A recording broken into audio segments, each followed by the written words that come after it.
바이오 하면 어떤 게 떠오르세요? 굉장히 익숙하면서도 한마디로 설명하기 조금 어렵지 않을까. 그래서 대개는 바이오 대장주 하면서 이제 주식 관련해서 많이들 생각을 하시는데, 그래서 오늘 준비했습니다.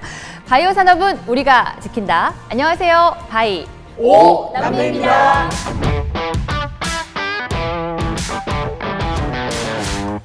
자, 오늘은 발전할 수밖에 없는 산업, 이 바이오 산업이 정말 취업의 블루오션이 될 수 있는가? 이걸 저희가 좀 샅샅이 한번 파헤쳐보는, 낱낱이 파헤쳐보는 시간을 좀 가져보도록 할 텐데,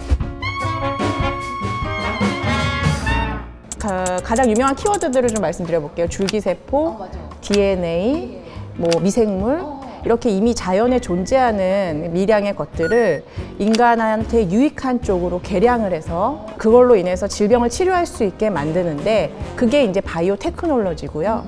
그리고 이게 뭐 한두 사람한테 쓸 게 아니잖아요. 근데 자연에서 채취할 수 있는 그런 그 부산물들이 굉장히 소량이에요. 미량이에요. 이거를 또 양산화 시키는 거를 바이오 산업이라고 합니다. 바이오 하면 되게 이제 어려워하시듯이 사실 굉장히 거대한 산업이에요. 너무 커 보여요.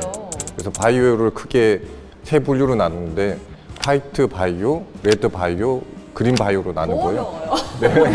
그 중에 저희가 보통 생각하는 게 레드 바이오, 그래서 의약품, 의료기기 분야가 레드 바이오입니다. 그래서 그 외에도 굉장히 많이 있지만, 또 레드 바이오 의료기계, 이제 의약품 만드는 산업에서도 굉장히 다양한 분야가 있어요. 의약품으로 만들기 위해서는 연구하시는 분도 있지만, 그거를 혀가내기 위한 다양한 문서를 만드시는 분들, 그리고 공장에서 생산을 위한 분들, 그리고 GMP라는 걸 만들어야 되거든요. 사실 뭐 생물 전공, 좀 과학 전공, 이공 아니면은 나는 이제 바이오랑은 조금 안 맞는 것 같아. 이렇게 사실 생각할 수 있잖아요. 예. 실제로 상용화하기까지는 굉장히 많은 이제 역할들이 바이오 산업 안에 필요하겠네요. 네. 실제로 그런 분들이 많이 예. 역할을 해주시고 계세요. 그거에 대한 우리가 좀 편견을 깨져야 될 것 같아요. 그래서 오늘 저희 바이오 남매의 막내분이 아마 그 설명을 해주실 수 있을 것 같은데, 먼저 본인 소개 좀 부탁드리겠습니다. 안녕하세요. 안녕하세요. 저는 카 바이오 테라피틱스 정영은 연구원입니다. 저는 현재 새로운 항암세포 치료제 개발을 위해 연구를 하고 있습니다.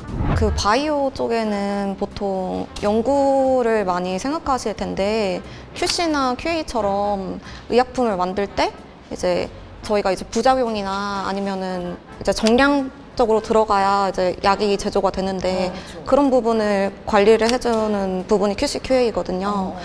그래서 일단은 바이오 쪽은 분야가 너무 세부적으로 많기 때문에 자기가 하고 싶은 연구를 정하셔서 그 맞는 회사를 찾으셔야 될 것 같아요. 네. 제가 봤을 때는 토익 공부보다는 실질적으로 그냥 원서나 아니면 논문으로 배우시는 게 훨씬 더 도움이 될 거라고 생각이 듭니다. 아마 여기 우리 남매분들 중에서 바이오나 생물 쪽 전공하신 분은 아마 우리 쿠키 박사님밖에 안 계실 거예요. 저는 이제 경영 쪽을 전공했고요.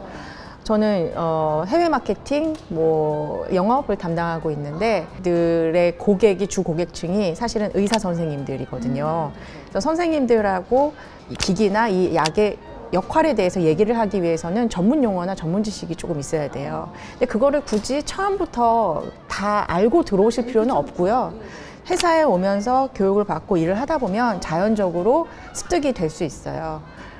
저는 사실 어렸을 때 의사가 되고 싶었었는데 이게 성적이 안 돼가지고 의사는 못됐지만, 네, 그렇지만 그래도 의사 선생님들하고 이런 그 환자의 치료에 대한 얘기를 나누고 있다는 점에서 어느 순간 되게 보람되다. 내가 하고 싶었던 일을 하고 있네? 이런 생각이 들어서 일이 더 좋아지기 시작했어요.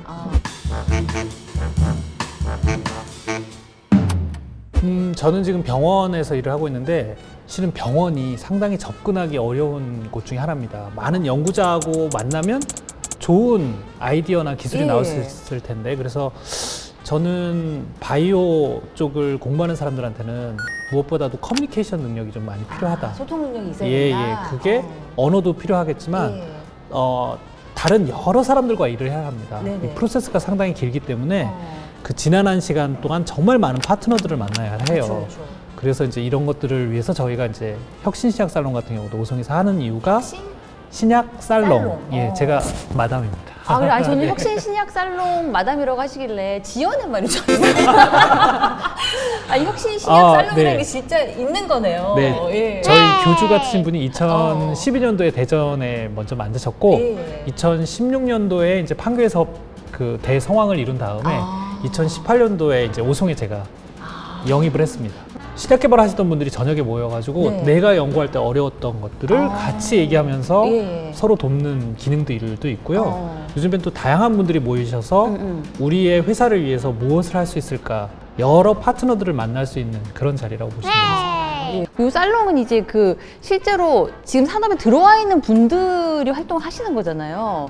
근데 이런 모임들처럼 이제 취업을 준비하고 있는 친구들이 좀 와서 이게 진짜 실제로 일하시는 분들한테 정보도 듣고 막 이러면 너무 도움이 되잖아요. 그런 채널은 없나요?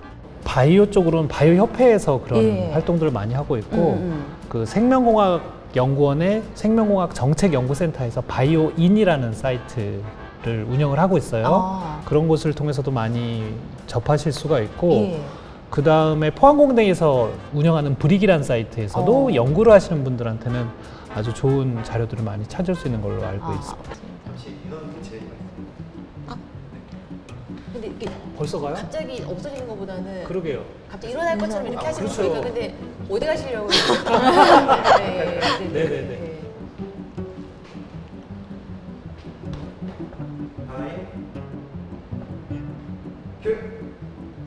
이제 분위기를 보호하니까 세 분은 그런 이제 모임을 잘 모르시는 것 같아요. 맞아요. 지금 모르겠어요. 아니 어디 가세요? 연구원님 어디 가세요? 저 화장실 좀 다녀오겠습니다. 아 예. 아 그래서 세 분은 네 그래서 아니 누구세요? 아니 이분 누구세요? 제가 모셨습니다. 네. 메타바이오메드에서 또 예. 이렇게 중요한 정보를 주신 분이 계시다고 해서 모셔왔습니다. 예, 메타바이오메드 품질경영팀에서 근무하는 강병훈입니다. 제가 안내해드린 내용들이 어떤 취준생이나 또 바이오 산업과 관련된 내용에서 도움이 좀 많이 됐으면 좋겠다는 생각이 들고 이런 기회가 좀 자주 있었으면 좋겠다는 생각이 듭니다. 사실은 의료기기 공장은 일반 공장하고 또 어떤 많이 다른 면이 다르죠. 있는 건지 그쵸, 얼마나 그쵸. 또 전문적인 일이 있고 그 공장 안에서 잘 관리가 돼야지 우리한테 정말 효과적인 그쵸, 약과 그쵸. 제품들이 나온다는 예. 거를 말씀해 주실 수 있는 분을 제가 양재혁 실장님을 통해서 모셨어요. 저희 회사에 있는 분이지만 저기 양재혁 실장님을 받았습니다. 통해서 여기로 오신 게 아니라 여기를 통해서 이렇게 네, 오늘 네, 자리를 하신 그렇죠. 거네요. 예. 앞서서 저희가 어려워요. RA, 뭐 QA 또 하나 뭐였죠? GMP 이런 걸 대략적으로 얘기는 듣긴 했는데 그런 내용들을 조금 더 쉽게 설명을 해주실 수 있는 거죠. 뭐 처음 접하시는 분들은 좀 예. 생소한 단어일 수도 있는데요. RA 업무라고 하면 국내 판매하기 위해서는 의료기기에 대한 어떤 제품 등록을 국내 식약처에 해야 되고요. 또 해외 판매하는 의료기 제품들에 대해서는 해외 인증기관에 인증 등록을 해야 하거든요. 그리고 개별 국가 등록도 해야 되고요. 그런 어떤 등록 업무들을 인증 업무들을 하는 게 RA 업무고요. 그럼 그런 거는 네. 아주 익숙하지 않더라도 입사 후에 충분히 네. 익숙해질 수 있는 분야인 거죠. 입사한 이후에도 쉽게 접근하고 교육을 받을 수 있습니다. 그리고 네. 또 다른 그리고 QA 업무라고 하면 일반적으로 이제 품질 관리, 품질 보증 업무를 얘기를 하는데요.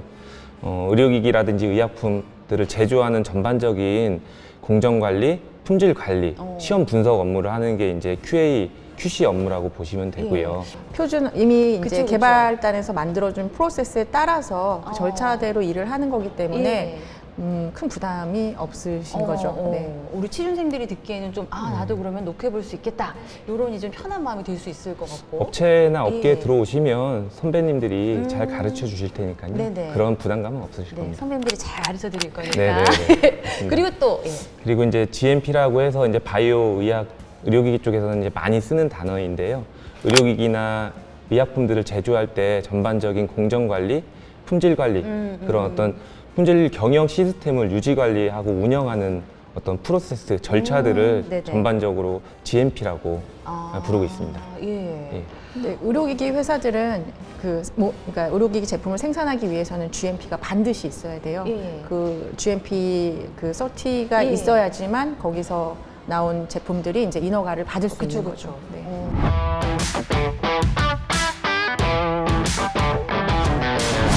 자 오늘 바이오 산업을 지키는 바이오 남매 첫 번째 시간으로 바이오 산업에 대해서 저희가 조금 쉽게 이해해보는 시간을 가졌습니다. 앞으로 또 다양한 그 채널들 통해서 저희가 바이오를 쉽게 이해할 수 있는 재미있는 채널로 이끌어 갈 테니까요.